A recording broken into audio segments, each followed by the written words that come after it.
primero agradeciendo a los organizadores la invitación, felicitándolos por su buen criterio en la selección de los ponentes anteriores, quiero decir. Incluso los escogen bien en el nombre, ya habéis visto que escogen a Gerardo, y no sé si os acordáis de Tamara la buena y Tamara la mala, bueno, era Gerardo el bueno, y ahora vengo yo. Entonces, también en el buen criterio de hacer 3 partes y ceñirse a esto, lo de bio, psico y social, y luego yo.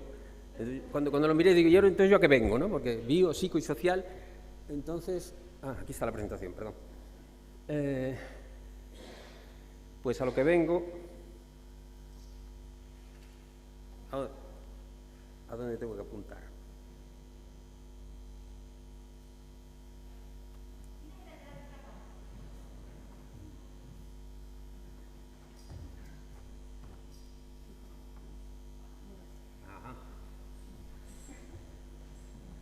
Pues yo a lo que vengo es precisamente a los guiones que están entre lo de bio, psico y social, o a los guiones o a la falta de guiones.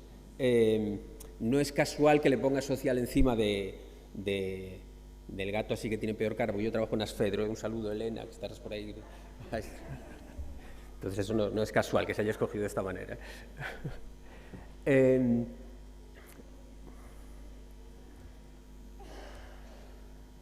dicho, pero no sé a qué botón yo tengo que dar. Aquí está. Bueno, cuando se habla de perspectiva evolucionista siempre hay que poner esta frase, ¿eh? Es una cosa que hace todo el mundo cuando habla de perspectiva evolucionista, utiliza esta frase de Dobzhansky que dice que nada en biología tiene sentido excepto a la luz de la evolución.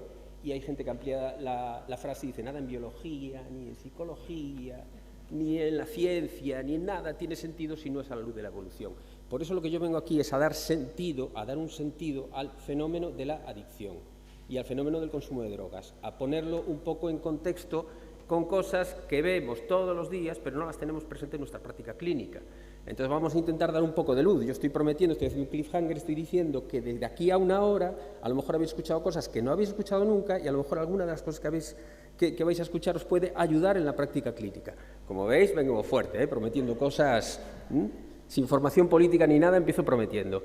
Voy a hacer primero una autoetnografía, que es como se dice ahora, una presentación de lo que venimos haciendo durante mucho tiempo. A principios de siglo nos cayó esto en las manos. Nos cayó gracias al doctor Porben, que le mandamos un saludo cariñoso desde aquí, que leía cosas antes de que los leyéramos los demás. Y nos cayó este libro de Pinker, donde hacía una deconstrucción completa de muchos conceptos que dábamos por asumido. Y sobre todo se cargaba la tabla rasa. Pensar que el cerebro humano era una tabla rasa sobre la que se iba construyendo por aprendizaje determinadas cosas. Hacía no era suya esa deconstrucción, era de gente como Judith Rich Harris. Lo hacía con tanta brillantez y con tanto talento que luego nos extrañaba que se siguieran haciendo afirmaciones basadas en estos postulados. Pero bueno, se siguen haciendo. Pero bueno, desde el 2001, a partir de estos textos empezamos a intentar hacer una especie de proselitismo, ¿no? De difundir la palabra del señor de luengas barbas blancas, no de este. Porque Pinker nos decía que tenemos que desaprender cosas, primero desaprendimos estas, también desaprendimos las de otras barbas blancas, que también estábamos muy metidos en esta movida, también las tuvimos que dejar y nos quedamos con este señor de luengas barbas blancas. Perdón, esta es la foto de antes de tener las luengas barbas blancas, este es el señor al que nos referimos. Y a partir de ahí, de poner un poquito de iluminación desde el punto de vista de la selección natural en un montón de fenómenos, sociales, psicológicos, clínicos, en la salud pública, nos aportaba un montón de información, una manera nueva de entender algunas cosas sobre las que interveníamos, pero a lo mejor no las entendíamos completamente. También por aquel entonces algún laboratorio cometió el error de regalar este libro, y este es un libro que sigue estando en plena actualidad, es un libro magnífico. Es un libro de Julio San Juan y Camilo José de la Conde, ya sabéis, el archienemigo de Marina Castaño, y empezó a divulgar esta idea de que la psicopatología a lo mejor tenía que ser entendida de otra manera. Si rebuscáis en las bibliotecas de vuestras unidades asistenciales, está por ahí, porque lo regalaron sobre el 2004 y seguro que se lo regalaron a todos los médicos, ¿eh? A los profesionales de la psicología nos regalaban algún bolígrafo, pero ellos les regalaban los libros. Entonces decidimos, junto con un compañero que es el doctor Andrés González, que es un psiquiatra de la sanitaria de Ferrol, pues dedicarnos ahí duramente al proselitismo. En cuanto tenemos ocasión y nos invitan a una sesión de formación, ahí estamos nosotros, esta es una foto nuestra, con sendos ejemplares del origen de las especies, Y como se hace siempre con el proselitismo, siempre tienes que escoger población vulnerable, población que esté así en una situación, entonces nos dirigimos sobre todo a residentes y psiquiatras. Es así donde, con los que intentamos hacer el proselitismo más fuerte. Y llevamos años en ello, yo creo que se remonta ya pues no sé, a 13 años o así que estamos en esto, que somos los evolucionistas. De la foto yo soy el guapete, él es el otro. Celebramos, por ejemplo, siempre que podemos, en las sesiones de formación, el Día de Darwin, que es como el Día del Patrón. Se celebra la contribución de Darwin a la ciencia y se promueve la práctica de la ciencia en general. Entonces, siempre que podemos nos apuntamos, allí por febrero. Y registramos siempre en la página del Día de Darwin que hacemos una actividad. Hacemos una actividad, como veis, en el Estado hay pocas actividades que se hacen, en Francia ninguna, porque están intentando todavía entender el seminario de Lacan y Darwin no existe en Francia. Esto no es por poner currículum, que tú te apuntas en la página del Día de Darwin y te señalan ahí, puedes hacer lo que quieras. Se puede decir que haces un churrasco en una Darwin y te ponen también, eso no ofrece calidad. Pero bueno, que estamos ahí, muy metidos en la movida. Pero para que no parezca que me estoy haciendo un umbral, entonces voy a decir lo que no hago yo, lo que hacen otras personas, y que hoy en día, gracias a todo este tema, redes sociales, YouTube, Twitch y demás, está accesible para todo el mundo. El conocimiento está al alcance de la mano de quien tenga un poquito de tiempo libre. Por ejemplo, cuando cumplió 150 años el libro del origen de las especies en el 2008, el señor O'Connell dijo aquello de que sí, la teoría evolucionista está universalmente aceptada en todas las ramas de las ciencias biológicas, la evolución, sin embargo, está ignorada en la práctica general de la medicina y especialmente en la psiquiatría y en la psicología. En parte porque, claro, como las pruebas todavía son novedosas y emergentes de que pueda tener una aplicación clínica, pues a los investigadores y a los clínicos les sigue suponiendo un desafío interesarse por este tema. Era más como una especie de un interés intelectual, cultural, pero sin aplicación clínica. Venimos hoy a desmontar esto, gracias a personas como este caballero, que es un oscuro psicólogo italiano que trabaja allí en la Universidad de Nuevo México en Albuquerque, está metido en un despachito y el caballero es un genio. Y hace 3 años sacó este compendio absoluto de vamos a revisar la psicopatología desde una perspectiva evolucionista, vamos a mirar todas las bases genéticas, las bases culturales, las teorías evolucionistas. Tiene 18 capítulos donde compendia de una forma excelente cómo podemos entender los trastornos de la conducta alimentaria, cómo entendemos la psicosis, el espectro autista, tal y cual. Le falta un capítulo, le falta el capítulo de las adicciones.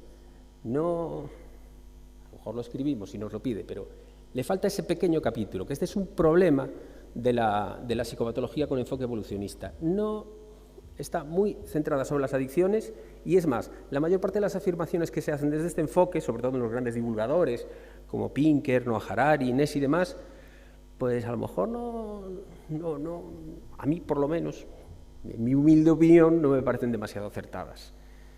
¿Qué pasa? Que esta es la propia presentación del señor del Giudice diciendo todas las cosas que hace, es que hace tantas cosas que a lo mejor no tiene tiempo para dedicarse a las adicciones, porque se dedica a todo, le interesa todo y con todo lo que hace aporta cosas novedosas y demás. Yo considero que es un genio y hay charlas de él en YouTube y alguna de ellas tiene 150 visionados, Cuidadito con este hombre. Luego, la asociación está de evolución y comportamiento humano, que edita una revista, hace una jornada anual muy interesante y también muy accesible por streaming. Detrás de esta asociación está Randolph Nesse. Randolph Nesse es un psiquiatra americano que fue el que hace unos años, en su libro ¿Por qué enfermamos?, empezó a introducir el modelo evolucionista en la práctica de la medicina. Fue el primero que propuso en ¿Por qué enfermamos?, por qué habíamos pasado de las epidemias de enfermedades infecciosas a que las causas de mortalidad fueran por las epidemias de enfermedades no infecciosas. ¿Por qué hemos pasado de las enfermedades infecciosas a los accidentes cerebrovasculares relacionados con la hipertensión, la diabetes y las enfermedades cardiovasculares? Y añadía y además las adicciones. Las tasas de mortalidad han cambiado en 100 años desde las enfermedades infecciosas a este otro tipo de enfermedades, que están todas relacionadas con asuntos provocados por la selección natural. y acaba de salir, él, a pesar de que era psiquiatra, ese libro estaba orientado a la medicina general. Y ahora en el 19 sacó este otro libro, que es Buenas razones para las malas emociones o para los malos sentimientos, donde ya se mete en el tema de la psicopatología y donde ahí ya tiene un capítulo específico dedicado a las adicciones, sobre todo al alcohol. Un libro extremadamente interesante, aunque no demasiado bien escrito, pero bueno, esto es una especie de crítica literaria. Y otra iniciativa a la que podemos acceder cuando queramos, a golpe de clic, es la del Real Colegio de Psiquiatras, que creó un grupo de especial interés en el modelo evolucionista. Y convocan simposios semestrales y convocan una jornada anual que es extremadamente interesante y que luego cuelgan en YouTube. Cuando quieren, aquí los tenemos a ellos, que son todos, como dicen, mujeres y viceversa, personas muy válidas, cuando quieren tener mucha calidad llaman a psicólogos, esto también es una especie de apunte sectario. Ahí está gente, todos ellos clínicos muy avezados, por ejemplo, en los trastornos alimentarios, en el TOC, en el TDAH. Vamos a ver, por ejemplo, aquí están ellos ahí todos interesados, el formato de la sesión de hace 2 años pues trataba el tema desde la perspectiva evolucionista del TDAH, los trastornos de alimentación, los trastornos de personalidad. Ahí vemos al profesor Troisi, que es un catedrático de psiquiatría italiano, donde habla de cuál es la aplicación específica del modelo evolucionista a la clínica de la psiquiatría y a la psicopatología. ¿Por qué parece que están más interesados los psiquiatras por estas cosas que, por ejemplo, los profesionales de la psicología? Sí es cierto que la psicología evolucionista como tema académico sí que está muy divulgado, hay departamentos en todas las universidades estadounidenses y demás, y hay mucha relación con la neurociencia y todo eso, pero está más centrada en aspectos, por ejemplo, las estrategias de emparejamiento, etcétera, etcétera, la violencia, el estudio de la violencia y el estudio de otros fenómenos, y tiene un poquito abandonado el tema de la psicopatología. Entonces, claro, los clínicos, en este caso los psiquiatras, se interesan por saber cómo aplicar el modelo evolucionista en su clínica diaria. Las iniciativas en España, sobre todo, están lideradas por este compañero, uno de los psiquiatras de Basurto, que cuando eran adjuntos jóvenes se dedicaban al rock and roll y hacer una publicación que se llamaba el Chorrierri, que era la Medical Association, que era una parodia de las revistas médicas y era divertidísima, y cuando se fueron haciendo mayores y más serios, pues publicaron este compendio de psiquiatría evolucionista, que se llama psiquiatría evolucionista porque es psiquiatra, pero es un compendio de psicopatología evolucionista y de psicología evolucionista aplicada a la clínica. Todas sus iniciativas están ahora recogidas en lo que son las Jornadas Nacionales de Evolución y Neurociencias, que se celebran en Bilbao, que las patrocina además la Universidad del País Vasco, y las de los años anteriores las tenéis también en su canal de YouTube. Esta, por ejemplo, interesantísima de Pablo Malo, sobre el suicidio desde el punto de vista evolucionista, el estudio y el conocimiento del suicidio desde el punto de vista evolucionista es un tema sobre el que se está publicando y reflexionando mucho. Y allí incluye también esta maravilla de sesión. Mirad una cosa, adjunto esta charla con las referencias de artículos y unos libros recomendados y todos los vínculos a los vídeos y canales de YouTube que puedo citar, más algunas cuentas de Twitter. Si queréis ampliar luego conocimientos sobre estas cosas, no tenéis más que dirigiros a mi correo electrónico o al de los organizadores de la formación y os lo remito, porque vienen vínculos como esta charla. El doctor Luis Caballero es un psiquiatra especializado en adicciones, o estaba especializado en adicciones, fue un director de la primera unidad de tratamiento específico de internamiento de cocaína, y era el autor en aquel libro que veíamos al principio del capítulo dedicado a las adicciones, que era donde recogía ese concepto que comentó Gerardo antes del SPIFIT, ¿no? De la autopercepción del fitness. Bueno, recogía el artículo publicado en el 2002 por Newling, donde formulaba ese concepto teórico. Y como especialista en adicciones lo invitaron aquí, pero él habló de otras cosas, habló de que, bueno, ahora ya prácticamente todos los psiquiatras que estamos diciendo que empezaron a divulgar el modelo evolucionista son todos jefes de servicios, han tomado la evolución muy en serio. Entonces, ahora como son jefes de servicios están menos interesados en divulgar estas cosas. Aquí él está muy interesado en la psiquiatría transcultural, en la psicopatología transcultural, y encima su hijo es documentalista. Entonces se fueron a Tanzania a mirar el concepto transcultural de la psicosis en una tribu de cazadores-recolectores, en los Hadza. Esta charla es interesantísima porque además está muy cargada de material grabado, de entrevistas grabadas con guerreros Hadza, y estoy haciendo un inciso para citarla, para que os paséis un rato divertido viéndola. divertido, bueno, entretenido, no divertido. Y allí hay un momento en el que, bueno, más o menos la tesis que él dice es que sí que puedo observar en otras culturas también la presencia de las alteraciones del neurodesarrollo del periodo perinatal, que sería el espectro autista y los retrasos mentales, y también puedo observar en otras culturas las alteraciones del neurodesarrollo de la adolescencia, que ya entraría ahí el trastorno mental grave. Pero a la vez también nos informa de la experiencia que tiene una tribu de cazadores-recolectores con las drogas. ¿Por qué? Porque como otras tribus de cazadores-recolectores en la historia está muy impactada por la importación del alcohol a su cultura, una cultura que no estaba preparada para el alcohol, y el alcohol está destrozando la cultura de los Hadza, y a la vez la forma en la que esa cultura tiene mecanismos muy protectores con respecto al consumo de cáñamo, porque su consumo de cáñamo sí que es cultural.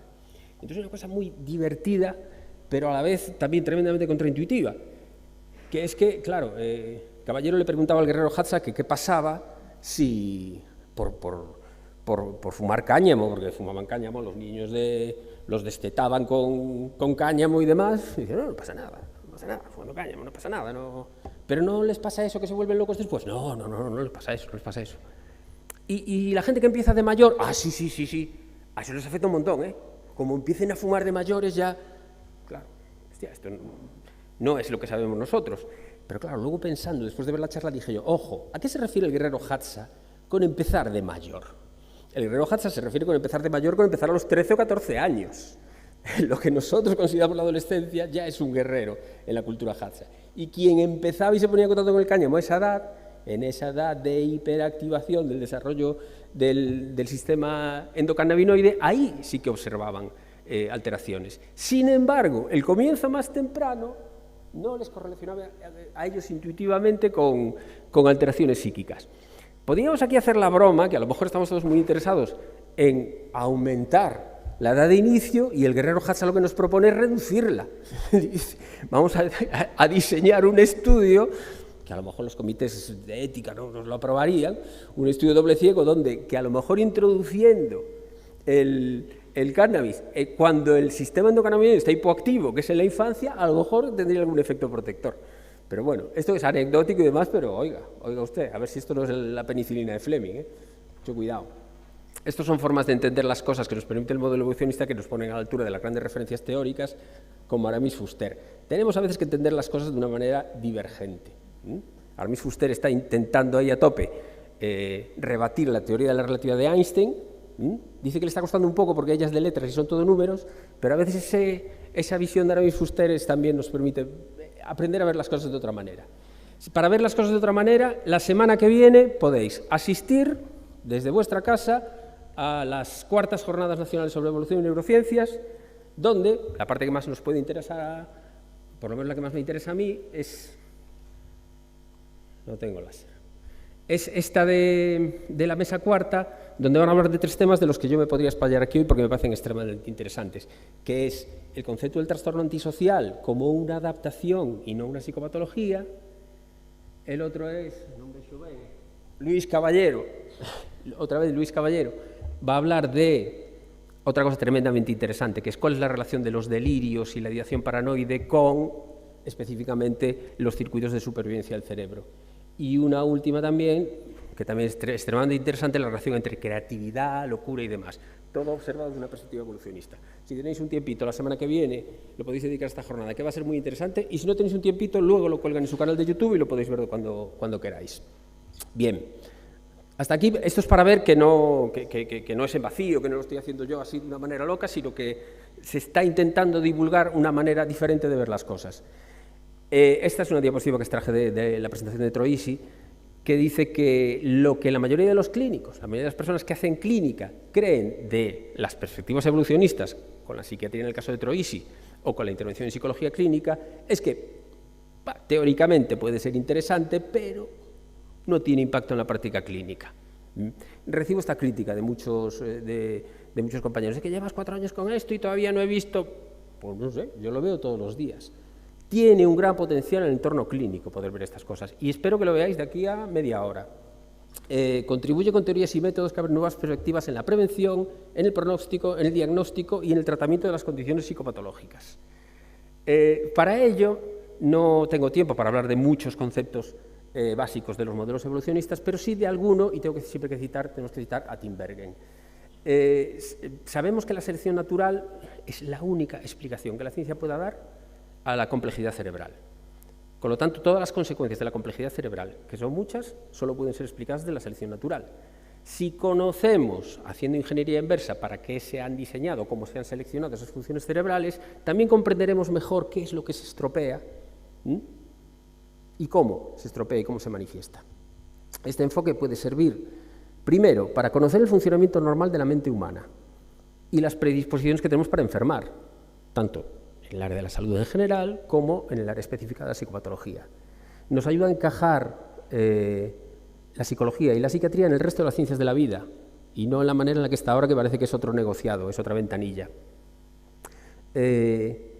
Nos permite ayudar a solucionar este debate que está presente sobre todo en las ediciones de lo que es enfermedad, qué es una defensa, diferenciar las causas próximas y las causas últimas y establecer un marco de referencia conceptual para el resto de disciplinas de la psicología. Todo esto lo puede hacer el modelo evolucionista y todo esto tiene impacto sobre nuestra práctica clínica diaria. El señor Tinbergen, que no es un cualquiera, que es premio Nobel, cuidadito con él, formuló que ante cualquier fenómeno de la biología, pero también de la psicología de la vida, te tienes que hacer 4 preguntas. La clásica que utilizamos siempre es la de Mourinho. ¿Por qué? Bueno, él decía que había que solucionar 4 preguntas. Y en ocasiones vemos las cosas solo respondiendo a una o a 2, y tenemos que responder a las 4. La primera, ¿cuál es el mecanismo que está detrás de cualquier manifestación conductual? Por ejemplo, en el tema del consumo de drogas o en el tema de las adicciones. ¿Cuál es el valor de supervivencia para el individuo? ¿Cómo contribuye esta conducta a su supervivencia o a su éxito reproductivo? Porque sabéis que la base de la selección natural no es la supervivencia, es la reproducción, la transmisión de los genes. Y hay cosas que favorecen la transmisión de los genes y no favorecen la salud ni la reproducción. Perdón, la reproducción sí, no favorecen la salud. También hay que preguntarse cómo se desarrolla eso o cómo se desarrolla en el individuo, cómo aparece, cómo crece y cómo se manifiesta. Y cómo se manifiesta en la especie, la historia filogenética. Respondiendo a estas 4 preguntas entendemos mejor cualquier fenómeno. Aquí están las 4 preguntas en su cuadrito, y un ejemplo con el que ponía Pablo Malo en su blog es el llanto. El llanto de los bebés, la causa es cualquier tipo de malestar, necesidades como el hambre, la separación, todo eso provoca el llanto en un bebé. Su valor de supervivencia está claro, dispara determinados mecanismos en la persona cuidadora y los cuidados, sobre todo los de la madre, que están relacionados con la nutrición, y ayuda a la supervivencia del niño. En el desarrollo del individuo vemos cómo maduran determinadas estructuras cerebrales con el aprendizaje del refuerzo que recibe y se adapta por factores ambientales y según el tipo de respuesta de la madre. Entonces el llanto se formula, se modula, aparece, desaparece. Y vemos cuál es su significado en la especie humana, cómo mejora la posibilidad de supervivencia y transmisión genéticas del individuo, si llora más, si llama más la atención, etcétera, etcétera. Y también se estudia pues, cómo viene de otros animales inferiores, cuáles son las bases genéticas y demás. Esperamos, dentro de unos pocos minutos, poder responder a estas 4 preguntas, específicamente con el tema de la adicción. Y lo que veremos también es que a lo mejor siempre hemos respondido a 1 o 2 de estas preguntas, pero no a las 4. En el contexto evolucionista, para hablar un poco de psicopatología, los síntomas son heterogéneos. Algunos son síntomas disfuncionales, síntomas de enfermedad, de mal funcionamiento, pero otros no son disfuncionales, pueden ser adaptativos y aún así provocar problemas. Es importante diferenciarlos bien para guiar decisiones terapéuticas. Este ejemplo que pone mucho en psiquiatría ahora mismo el grupo de Nessi es que, por ejemplo, cómo distinguimos depresión, de tristeza, duelo normal, duelo patológico, y consecuentemente qué decisiones que tomamos sobre la farmacología son adecuadas o no, como algunas pueden ayudar a tender hacia la cronificación, por ejemplo, determinadas intervenciones farmacológicas en duelo o determinadas intervenciones farmacológicas después de trauma, y como otras pueden favorecer la recuperación. Desde el punto de vista evolucionista, habría síntomas disfuncionales, que son manifestaciones directas del proceso de la enfermedad, no tiene una significación adaptativa. Las convulsiones son convulsiones, la ictericia es mala, el coma no veas. Pero otros síntomas, como el dolor, la fiebre y el vómito, tienen una función adaptativa. La tos es una adaptación para eliminar patógenos, el vómito de la misma manera, la diarrea y demás, y a veces tratarlos es contraproducente.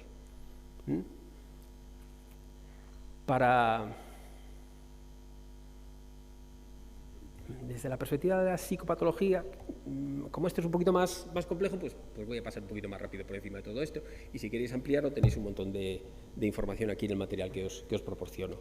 La enfermedad, el trastorno, se explicaría o bien por una cuestión pleiotrópica, de que un gen que favorece unas cosas perjudica a otras, como un desajuste o un mismatch, esto es muy importante, y sobre todo en drogas, que es que cuestiones que estaban presentes en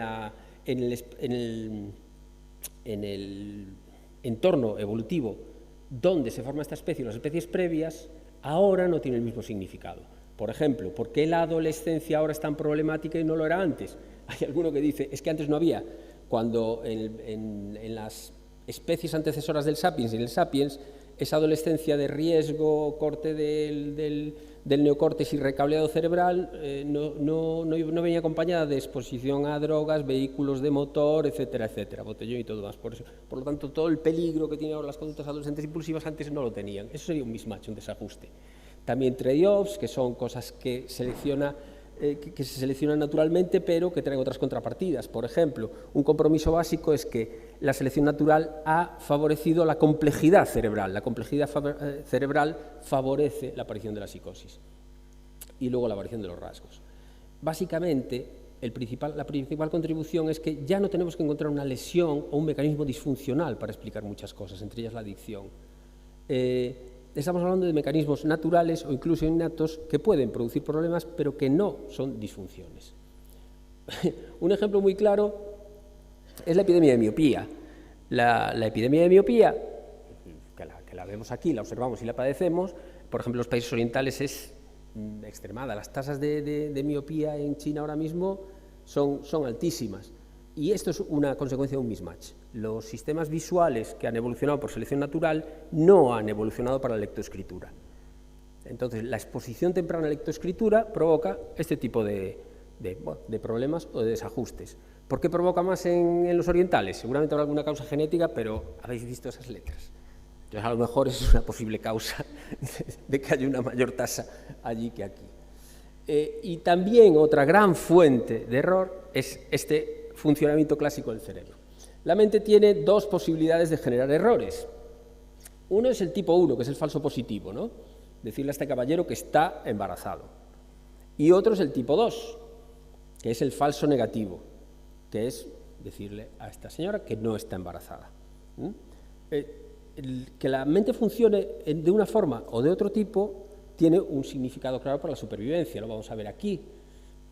Esto es un falso positivo. Si tú consideras a este un depredador terrible, escapas, activas una respuesta de ansiedad y picas billete. Es un error tipo 1.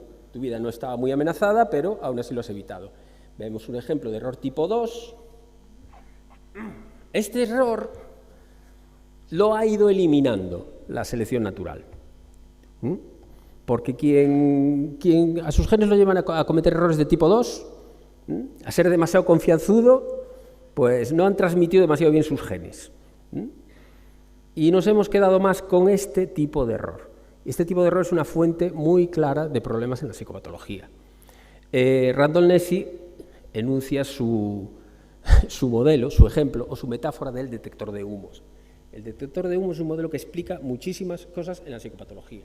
Lo que dice es que si tienes un detector de humos, la selección natural ha hecho que los detectores de humos estén calibrados de tal manera que se alertan ante pequeñas fuentes de humo, porque evolutivamente eso es más eficaz para la supervivencia que no se den cuenta de que se está liando muy parda. Esa es la base de la ansiedad, eso vamos a ver ahora que es la base también de las adicciones, es la base del TOC, es la base de muchos trastornos entendidos desde esta manera, el famoso detector de humos. Estos grandes psiquiatras, que son todos unos popes y que tienen consultas privadas muy caras, dicen que la explicación y la psicoeducación alrededor del detector de humos les está fastidiando la consulta, porque la mayor parte de la gente que viene con problemas de ansiedad o de depresión le explica el detector de humos y ya no vuelven, ya no necesitan más intervenciones ni farmacológicas ni nada. Van a dejar de explicárselo así entonces. Comprender el nuevo trastorno es que tenemos que diferenciar entre disfunciones biológicas, errores de mecanismo, trastornos reales, y otras que están causadas por adaptaciones indeseables o que se activan fuera de contexto. Para cada caso concreto de trastorno, como en el ejemplo de adicción, debemos de proponer cuál es la función normal que se ha torcido. Vemos aquí que Con esto tenemos excelentes herramientas psicoeducativas. Las herramientas psicoeducativas son muy importantes en la clínica para explicar cosas como la ansiedad, como las fobias, como la celotipia, la ideación paranoide, muchos problemas que derivan luego en la violencia machista, los síndromes de sensibilización central, que son un tema casi tan estigmatizado por la atención sanitaria general como las adicciones. Por síndromes de sensibilización central entenderíamos la fibromialgia, la fatiga crónica, algunos casos crecientes de COVID persistente, no aquellos que están relacionados con las largas estancias en UCI, sino los que están relacionados con el tiempo posterior a las infecciones leves que suelen ir acompañados de fatiga crónica. Todo eso lo englobamos bajo los síndromes de sensibilización central junto con las migrañas.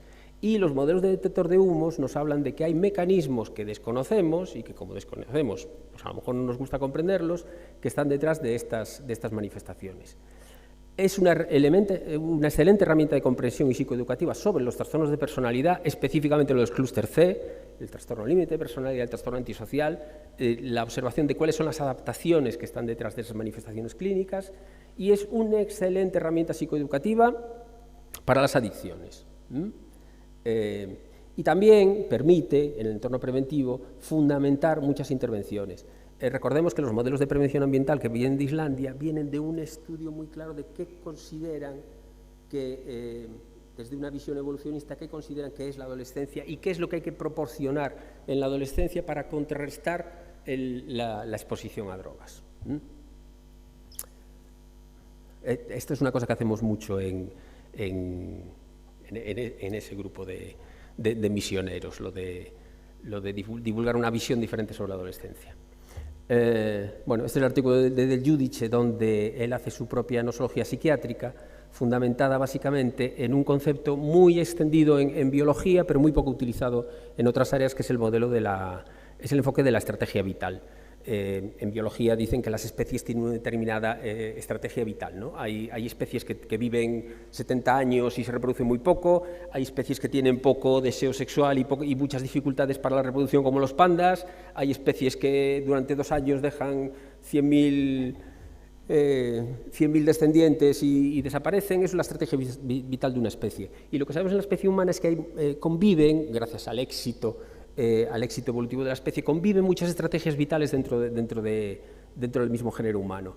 Y diferenciaría básicamente en que hay, esto está muy relacionado con la maduración sexual, esto lo entiende muy bien cuando hablamos de estas cosas en la gente que trabaja en centros de menores, y entiende muy bien las diferencias entre los trastornos externalizantes y los trastornos internalizantes.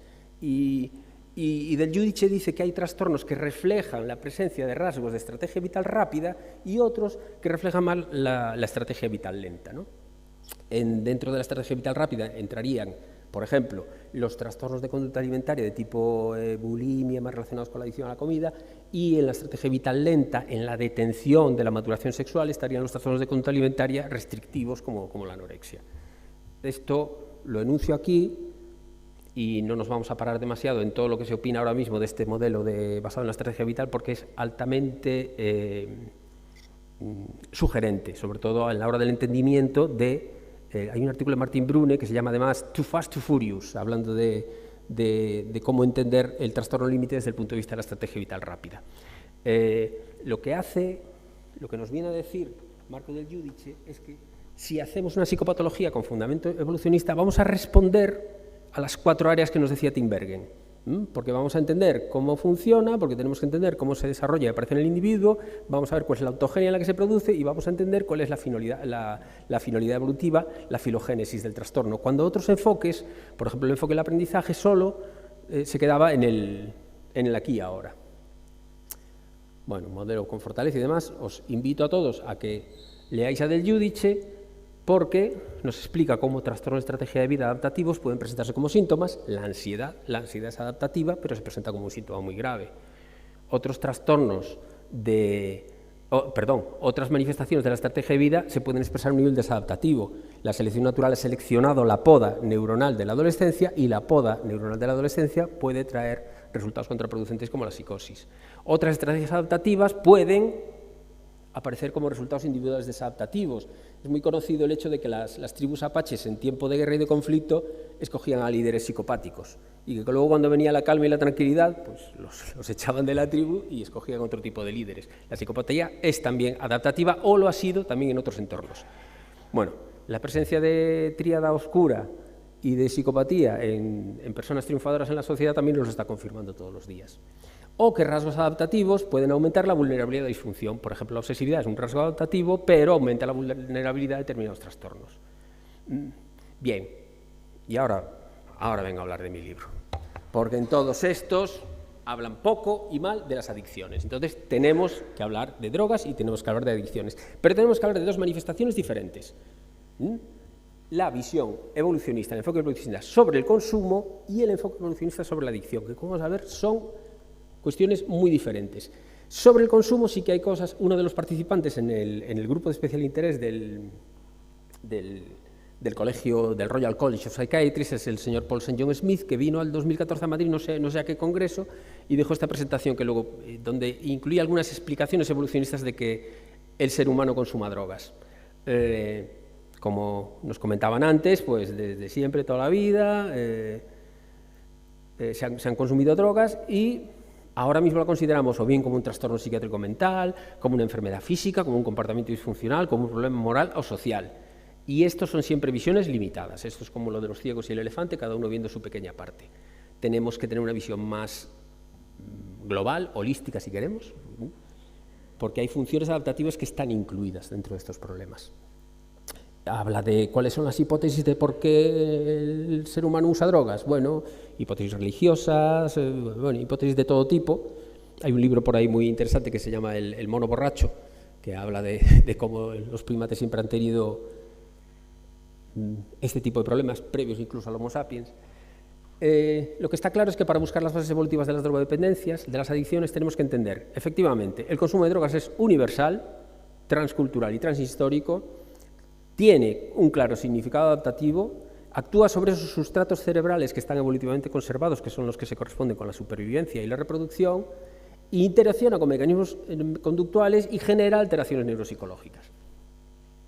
En el proceso evolutivo diferenciamos lo que son las adaptaciones, esto es un inciso sobre cuestiones básicas, que es una adaptación, algo que mejora la supervivencia. Por ejemplo, una especie que tenga un cordón umbilical mejora su capacidad de transmisión de genes con respecto a otras formas de crianza.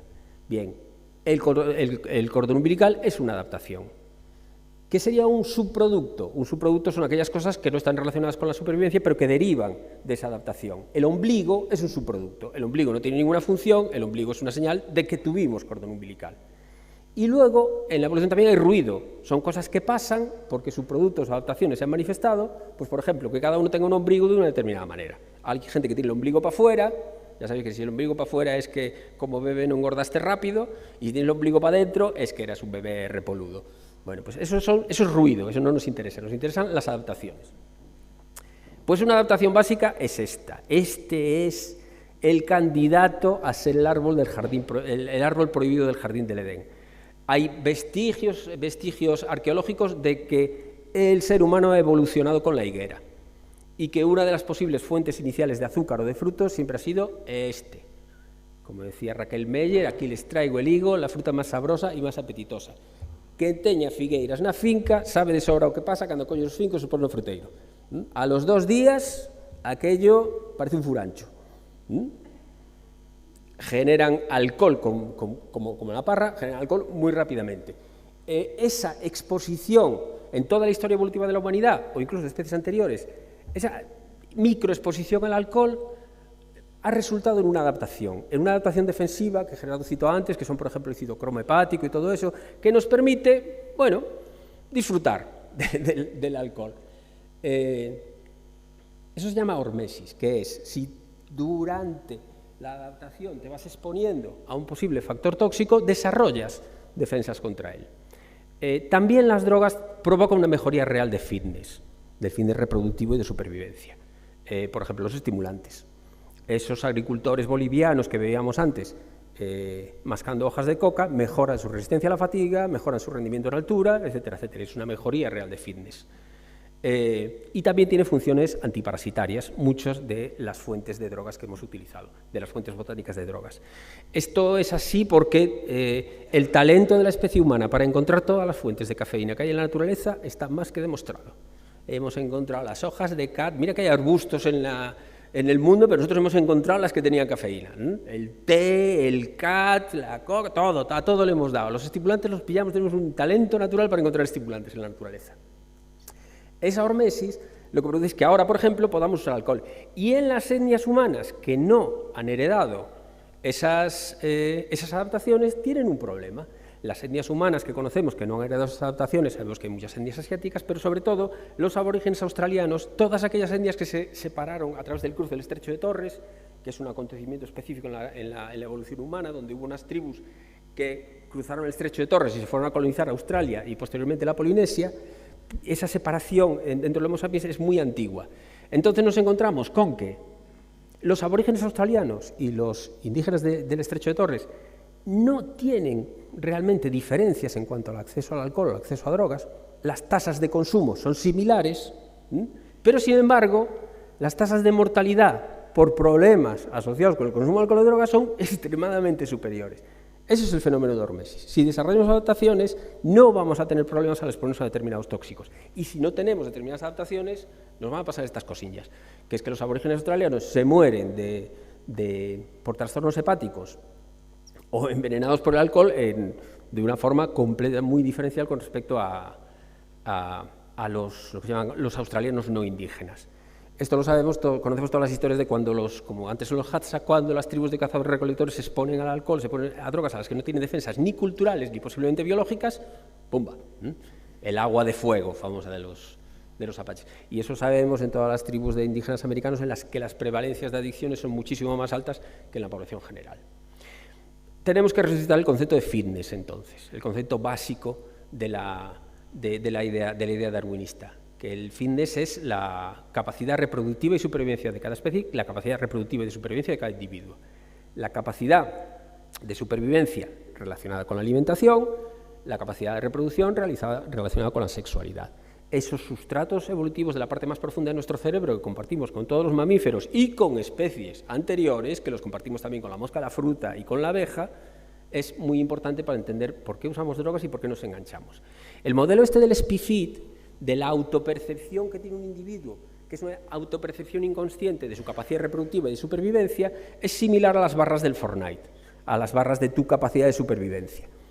Eso no es una percepción consciente, pero trabajamos mucho para mejorar nuestras barras de supervivencia y reproducción. Lo podemos hacer de forma natural, podemos ser como Cristiano Ronaldo, tener un talento natural, hacer 2000 abdominales al día, tal y cual, y luego nos miramos al espejo y ¡boom!, nos peta la barra de supervivencia y la de reproducción. O lo podemos conseguir artificialmente. Lo conseguimos artificialmente con las drogas de abuso. Os voy a poner un ejemplo porque ya sé que la mayoría de la gente que estáis aquí no sois muy usuarios de drogas de abuso, posiblemente no lo habéis usado en la vida, excepto en un caso, que es un caso muy común, y que es la exposición a nicotina. Porque claro, si pensáis que consumimos drogas por el gustirrinín, acordaos de nuestra primera exposición a nicotina. Como que de gustirrinín, poco. Luego ya entrenando sí, pero al principio no, poco. Sin embargo, vais a recordar cómo funciona este SPFIT, esta autopercepción de la capacidad de supervivencia y reproducción. Recordad cuando encendéis ese pitillo, normalmente de forma clandestina, con otros compañeros o compañeras de vuestra edad, 11, 12, 13 años, de repente la llegada de la nicotina a esos sustratos cerebrales iba acompañado de 16, 17 años, 4 o 5 años más en el DNI, de golpe molábamos. Y con una diferencia. De hecho, la primera calada es así como, y la segunda ya es así, ya. La segunda, ya hacíamos así como ¿quién? Como joder, como el caballero. Esto es activación artificial de nuestra autopercepción de capacidad de supervivencia y reproducción, y eso lo hacen las drogas. Y lo hacen las drogas de una manera muy accesible y relativamente barata. Es que éramos el fucking vaquero de Marlboro. Vamos a las diferencias de género, evidentemente. Vamos a recordar que cuando apareció el hombre de Marlboro en el 55, no lo hicieron para asociar masculinidad y tabaquismo. Sí lo asociaban, pero era porque fue cuando introdujeron el filtro. Lo que no querían era que se asociara tabaco con filtro con poca masculinidad. Entonces dicen, no, seguimos siendo machotes y demás a pesar de fumar el filtro.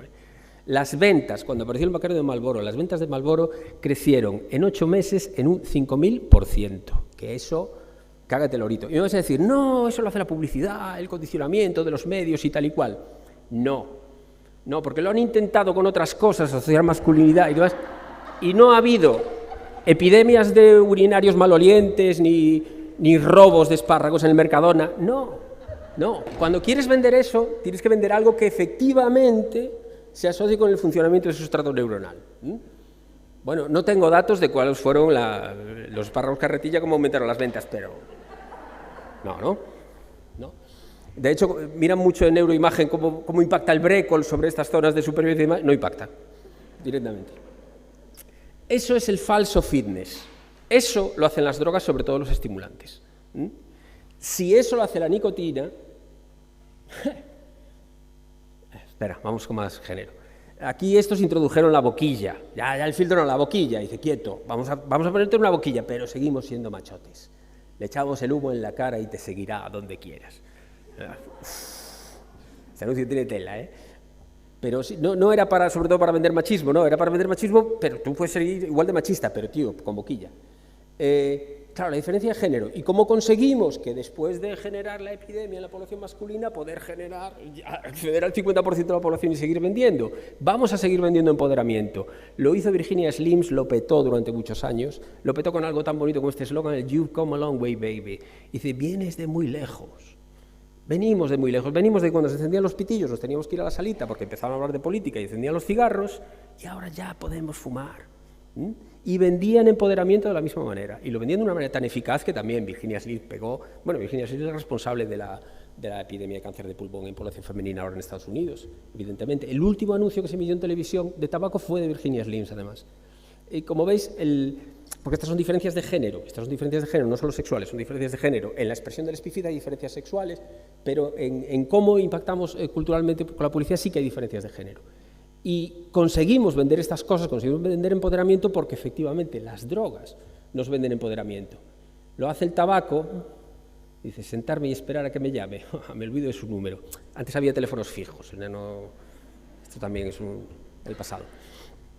Pues imaginaos que no hace un inhibidor selectivo de la recaptación de dopamina como es la cocaína. La potencia que tiene para estimular el fitness, la autopercepción de fitness es tremenda. Esta la saqué de Fariña, estos son Eva Iglesias y Touriñán ahí a tope. Bien, entonces recogiendo los conceptos que utilizó antes Gerardo de liking y wanting, vamos a intentar explicar cómo pasamos del uso de drogas que está fomentado naturalmente por nuestra excitación artificial de esa autopercepción, cómo podemos pasar a la adicción, que ese sería el problema. Si nos quedáramos en el gustirrinín, pues todo iría de miedo. Bien, en esas zonas primitivas cerebrales orientadas a la supervivencia y a la reproducción, están organizadas por medio de botones, similares a los del Facebook. Yo utilizo mucho estas metáforas porque son muy eficaces psicoeducativamente, y ahora lo he cambiado. Ya no voy a utilizar como los botones del Facebook. La de me gusta, no me gusta, si me gustas lo más, si me gusta lo menos. Voy a utilizar como si fuera mira, eso es el punto rojo, que es el del liking, el de me gusta. Si yo impacto en el punto rojo, voy a hacer más veces eso, porque mi percepción de fitness va a aumentar. Vamos a verlo como si fuera una pandereta de las tanchugueiras, no como si fuera un parche ahí de buena calidad. Si tú le das ahí, pum, pum, pum, pum, eso lo vas a hacer más veces. Eso es consumo de drogas.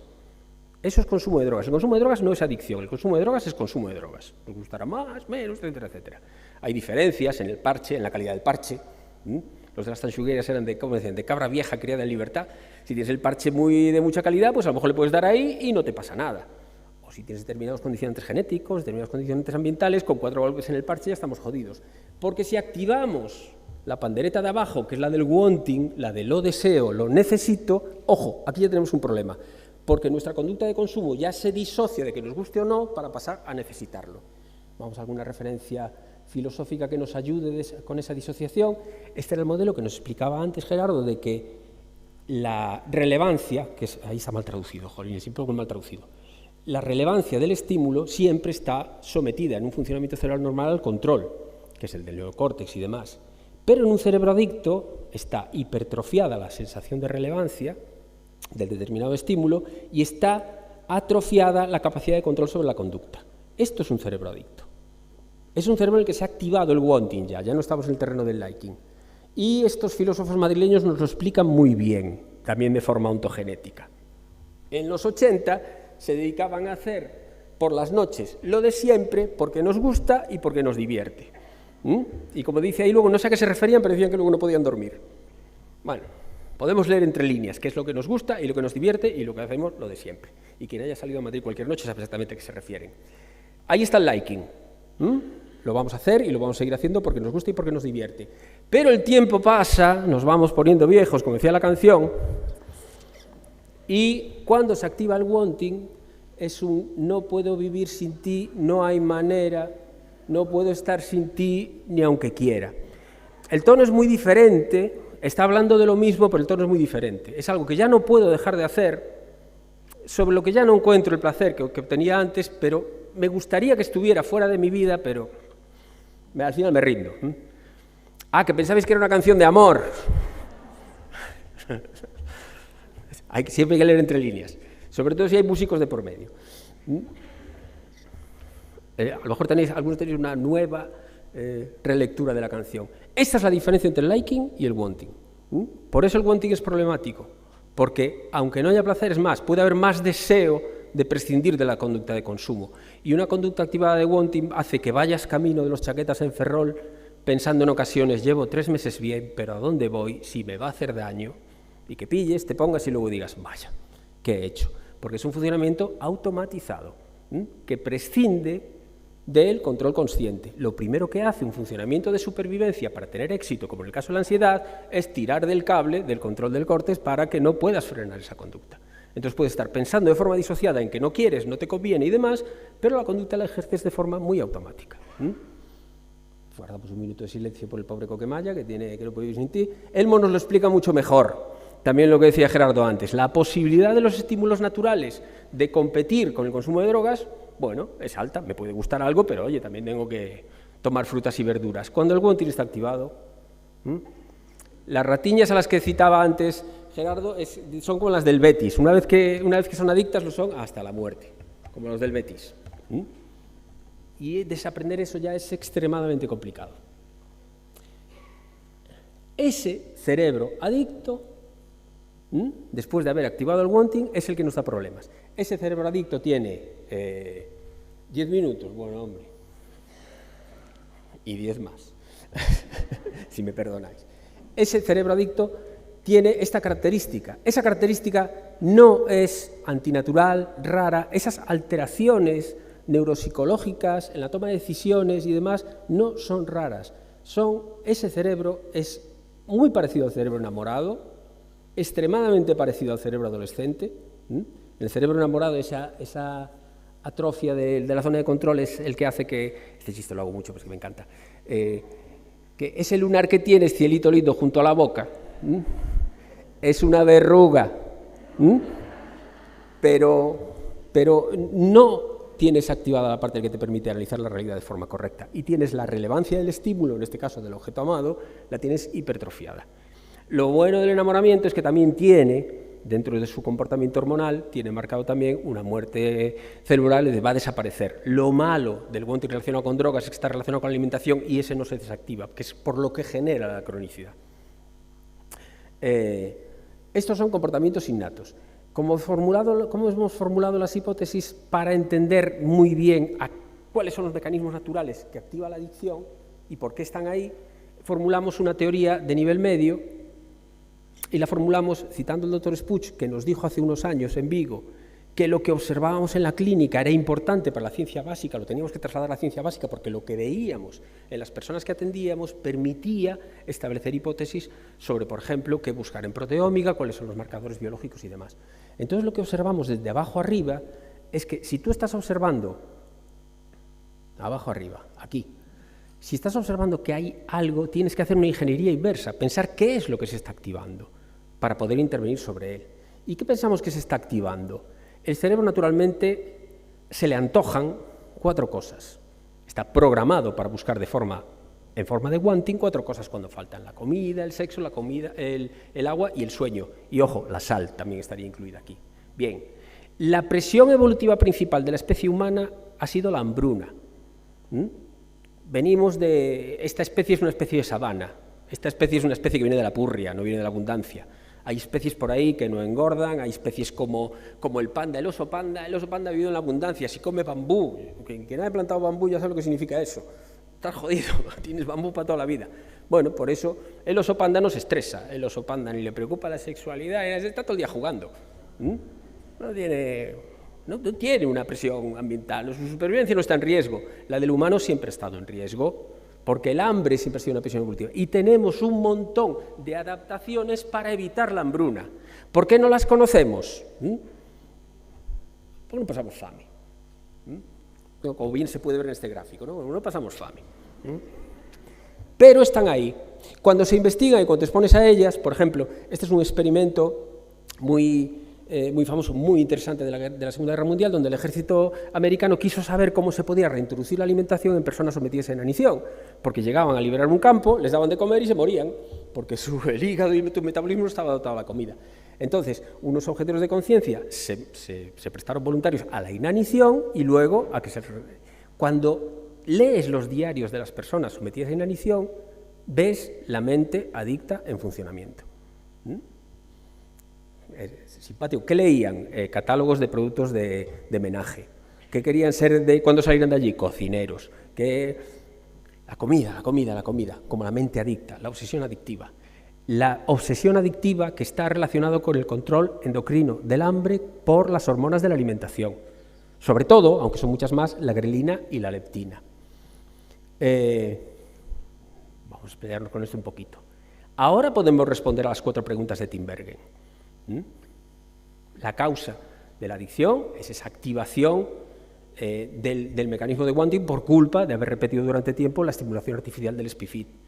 Su valor de supervivencia es aparente, no es real, lo fue en su momento, pero ahora no es real. En la ontogenia del desarrollo es primero porque nos gusta y porque nos divierte, y luego, Houston, tenemos un problema, y filogenéticamente los mecanismos de evitación de la hambruna. Vale. ¿Qué es? Es un desajuste, es pleiotropía, es la activación en falso positivo de un mecanismo de supervivencia. Exactamente igual que en la ansiedad. La activación en falso positivo de un mecanismo de supervivencia hoy en día es un problema. Ahí lo tenéis. Ese cerebro adicto es el cerebro de una persona hambrienta. Ni más ni menos. ¿Queréis saberlo? Tengo la capacidad de convertir a cualquiera de vosotros en 5 días en una persona adicta, con las alteraciones neuropsicológicas, con las alteraciones endocrinas y con las alteraciones propias del funcionamiento de los mecanismos básicos de supervivencia. Os chapo en un sitio con llave, os dejo 5 días sin comer y el que sale de ahí es una persona adicta. Va a hacer cosas que atentan contra su salud, va a hacer cosas que no tienen relación con las normas sociales, se va a saltar un montón de cosas y encima la cabecilla, la planificación, la importancia de estimular, todo eso. No necesitamos más que 5 días. 5 días es el tope de la grelina. Es el tope donde la grelina, que es la hormona del hambre, está funcionando a tope, que es la hormona del craving, del antojo. ¿Por qué los usuarios de cocaína o de nicotina a partir del 6º día empiezan a notar una reducción en el craving? Porque la grelina tiene un punto en el 4º o 5º día y a partir de ahí desciende. Bien, ¿cuál es su...? Todo esto está relacionado con la obesidad y la adicción a la comida.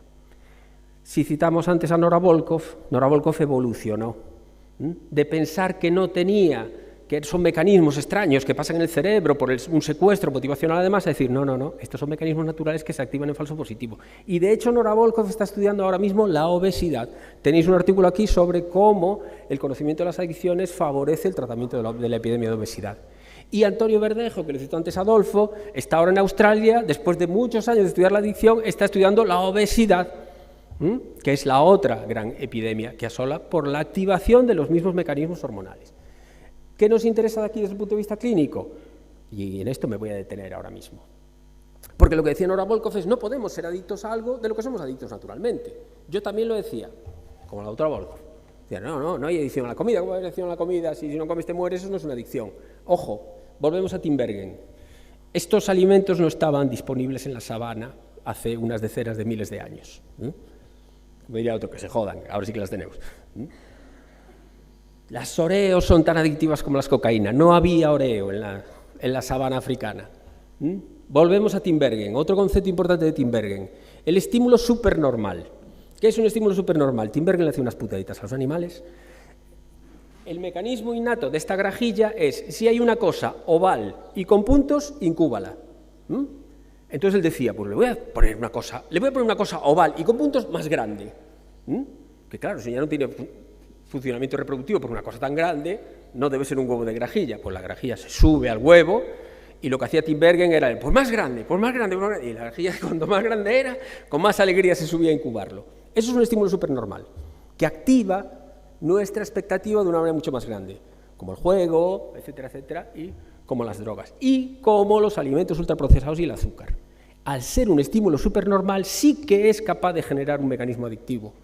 Ya no es comida natural que garantiza la supervivencia, es un estímulo, perdón, supernormal. Sí, supernormal, es verdad, supernatural iba a decir yo, no, supernormal. Con drogas y con alimentos ultraprocesados estamos hablando de estímulos supernormales, que tienen una potencia que no tiene el estímulo natural al que queremos que vuelva una persona cuando se recupera, cuando hace una dieta, cuando se recupera de una obesidad o cuando se recupera de una adicción. Y ese es el problema. Bueno, otro día hablaremos de estímulos supernormales.